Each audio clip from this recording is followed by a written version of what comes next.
Более 30 выпускников 8-й Бесланской школы получили аттестаты о среднем образовании. Торжественная церемония сопровождалась традиционными напутствиями от директора и родителей, передачей ключа будущим 11-классникам и награждением выпускников, активно принимавших участие в школьной жизни, грамотами и дипломами.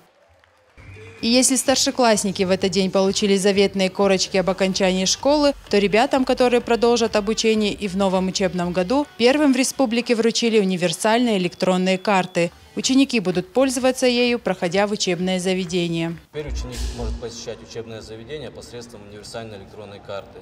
Данная система позволяет отправлять СМС-уведомления родителям, когда их ученик посещает учебное заведение, что дает родителю какое-то спокойствие, и он знает, что его ребенок в безопасности.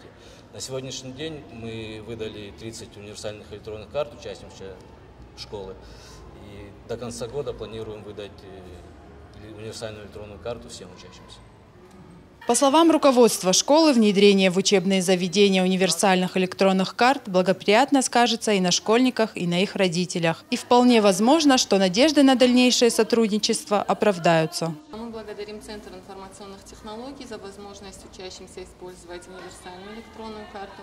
Также, я надеюсь, наше сотрудничество позволит с нового учебного года выдать всем учащимся, которым исполнилось 14 лет, универсальную электронную карту и заменить ее на ту, которая используется сегодня в школе. Это единая карта учащегося. Как отмечают представители Республиканского центра информационных технологий, эта школа – одна из передовых в Северной Осетии. И именно в ней активно апробируются и внедряются информационные технологии. Центр информационных технологий осознанно делает ставку на молодежь. Во всех наших проектах, и образовательных, и всех остальных проектах, мы привлекаем молодежь, делаем ставку на молодежь. И в авангарде этого движения у нас сейчас идет наш образовательный проект, к которому мы подключили, скажем так, нашу федеральную составляющую нашего развития, универсальную электронную карту.